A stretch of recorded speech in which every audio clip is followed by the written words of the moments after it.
পৌঁছে গেছি আমাদের বাৎসরিক উৎসবের একদম অন্তিম পর্বে।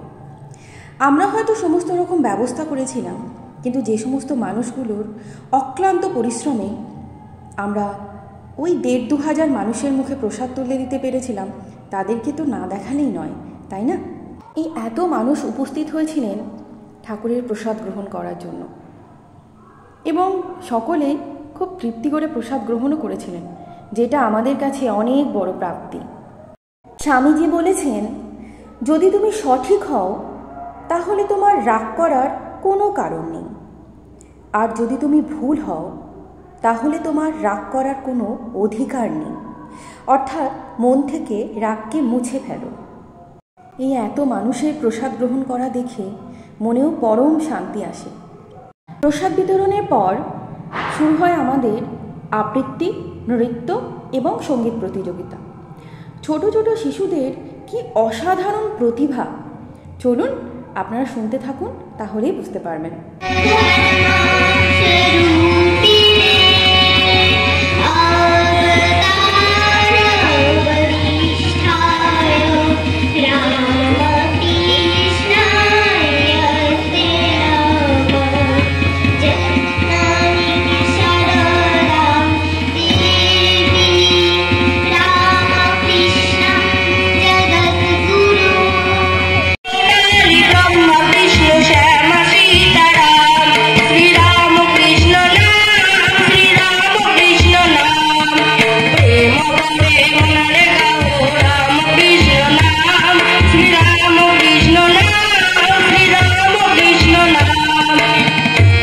প্রতিযোগিতা চলতে চলতে তো আমাদের বেশ অনেকটাই সন্ধ্যা হয়ে গিয়েছিল।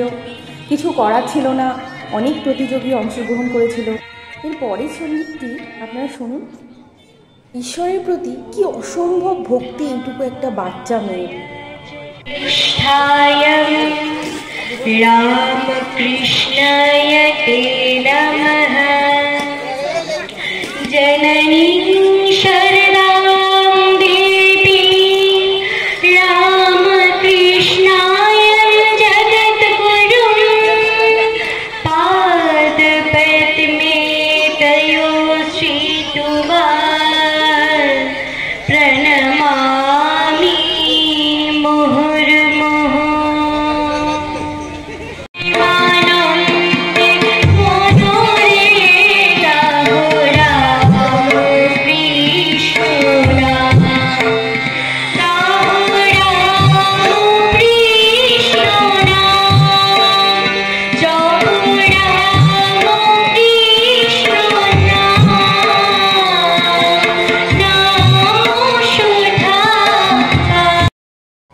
নৃত্যের ক্ষেত্রে আমরা প্রতিযোগীদের বলেছিলাম কোনো ভক্তিমূলক সঙ্গীতের ওপরই নৃত্য পরিবেশন করতে, কিন্তু দেখলাম যে অনেক ছোট ছোট বাচ্চা যারা নৃত্য পরিবেশন করতে খুব আগ্রহী, তো আমাদেরও অবশ্যই উচিত তাদের উৎসাহিত করা।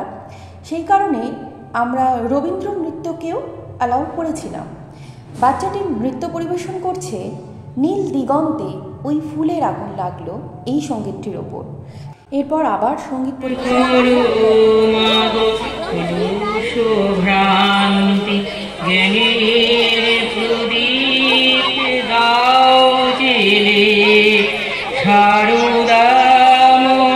জননী গো এসেছি তোমার পদতলে, দূর করো মাগো কলুষ ভ্রান্তি, জ্ঞানের প্রদীপ দাও জেলে।